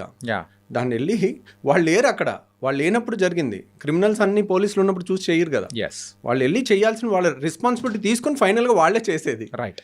సో ఇక్కడ కూడా సమస్య వచ్చినప్పుడు, ప్రాణం మీదకి వచ్చినప్పుడు అప్పుడు వెళ్ళండి వేరే చోటుకి, అప్పుడు ఉండండి ధైర్యంగా, వేరే ఆల్టర్నేట్ మెడిసిన్ వాడి. ప్రాణం మీదకి వచ్చినప్పుడు ఎక్కడికి వస్తారు? సైన్స్ దగ్గరికి వస్తారు. ఆపరేషన్ చేసి తీయాల్సి వచ్చినప్పుడు ఎక్కడికి వస్తారు? సైన్స్ దగ్గరికి వస్తారు. కానీ ఒక ఆపరేషన్ పొరపాటున ఎవరన్నా చెప్తే మేబీ 2 types ఆఫ్ డాక్టర్స్ ఉండొచ్చు. అనవసరంగా చాలామంది సర్జరీ చేయాలమ్మా అని చెప్తారు. ఎందుకు రీజన్ చెప్పరు. ఎందుకు రీజన్ చెప్తే పేషెంట్ ఓహో ఇది కదండి చేస్తాం. చాలామంది కొంతమంది డాక్టర్లు ఏంటంటే ఈరోజు రాయి ఉంది, ఈరోజు చెప్పేయాలి, వీళ్ళు చెప్పకపోతే ఇంకో చోటుకి వెళ్ళి ఇంకో దగ్గర చేయించేసుకుంటారేమో, మళ్ళీ మన దగ్గరికి రారేమో అన్న ఇన్సెక్యూరిటీ ఉంటుంది. అది ఉండకూడదు. దానివల్ల లేని భయాన్ని ఇచ్చి చెప్పేసేసరికి వాళ్ళు ఇంకా నెగిటివ్ అయిపోతారు. రైట్. అనవసరంగా చేసేస్తున్నారు. ఆ డాక్టర్ చెప్పాడు, నేను భయంతో వచ్చేసాను డాక్టర్ గారు, 4 ఏళ్ళు అయింది నాకు నొప్పి లేదంటారు. So no pain no surgery. మనం టెక్స్ట్ బుక్లో ఉన్న రూల్ చెప్పాలి. At the same time jaundice ఉంటే లైఫ్ రిస్క్ ఉంటుంది, వెంటనే రావాలి. నొప్పి ఉంటే లైఫ్ రిస్క్ ఉంటుంది, వెంటనే రావాలి. సో ఆ క్లాస్ కూడా తెలుసుకున్నారనుకోండి, ఓహో నొప్పి ఉంటే నేను రావాలి. అండ్ ఇంకో బ్యూటిఫుల్ థింగ్ ఏంటంటే గాల్ బ్లాడర్లో చాలా మందికి తెలియంది ఫ్యాటీ డిస్పెప్సియా అంటారు. వాడు మా ఫ్రెండ్ ఉండేవాడు, నా రూమ్మేట్. 6 ఏళ్ళు MBBS ఒకే రూము అలా ఉండేవాళ్ళం. వాడు మొన్న మా ఫ్రెండ్స్ US నుంచి వస్తే అందరం కలిసి వాళ్ళు బిర్యానీ తిన్నారు హైదరాబాద్లో. ఓకే. తింటుంటే వీడు ఏంటోరా బిర్యానీ తినలేకపోయాడు ఈరోజు, బిర్యానీ తినాలంటే ఇబ్బంది పడుతున్నాడు అని మిగిలిన ఫ్రెండ్స్ నాకు చెప్పారు. సో అప్పుడు అలగలే మాకు. తర్వాత 3 నెలల తర్వాత ఎప్పుడు ఆయిల్ ఫుడ్ తిన్న ప్రతిసారి కడుపులో ఇబ్బంది అవుతుంది వాళ్ళకి. దాన్ని ఫ్యాటీ డిస్పెప్సియా అంటారు. ఫ్యాటీ ఫుడ్ తీసుకుంటే వాళ్ళకి గాల్ బ్లాడర్ మూసుకుంటే ఆ స్టోన్ వచ్చి నెక్లో ఇరుక్కుని నొప్పి వస్తుంది. ఆయిలీ ఫుడ్ తినలేరు వాళ్ళు. గాల్ బ్లాడర్లో స్టోన్స్ ఉన్న వాళ్ళకి బెస్ట్ టెస్ట్ ఏంటి, ఆపరేషన్ చెయ్యాలా వద్దా స్కానింగ్ కాదు, బెస్ట్ టెస్ట్ వారానికి 1 రోజు మంచిగా దట్టంగా నూనె ఉన్న ఫుడ్ 2 ముద్దలు తినండి చాలు. వాళ్ళకి కడుపులో ఏదో ఇబ్బంది అనిపిస్తుంది.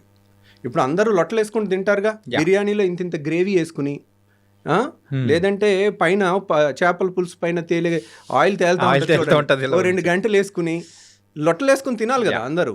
వాళ్ళు తినలేరు. వాళ్ళు నేను గాల్ బ్లాడర్ స్టోన్ వాళ్ళకి ఒక్క టెస్ట్ చేసుకోండి, మీరు కనుక ఇది పాస్ అయితే మీకు ఆపరేషన్ అవసరం లేదు. ఓకే. మీరు ఇది ఫెయిల్ అయితే వెంటనే రావాలి. అప్పుడు కూడా అమ్మో నా గాల్ బ్లాడర్ నేను పారిపోతా అనొద్దు. మనం బోల్డ్గా ఉండాలి. ఆపరేషన్ అవసరం లేకుండా చేయటం ఎంత తప్పో, బాగా అవసరం ఉన్నప్పుడు చేయించుకోవటం కూడా ఇంకా డేంజరస్. ఓకే. సో నేనేంటి సింపుల్గా టెక్స్ట్ బుక్లో లైన్ చెప్పేస్తున్నాను. ఫ్యాటీ డిస్పెప్సియా ఉంటే ఈరోజు టైం బాంబ్ లాంటిది, ఈరోజు మీకు నొప్పి ఉండకపోవచ్చు, వచ్చి తగ్గిపో ఉండొచ్చు.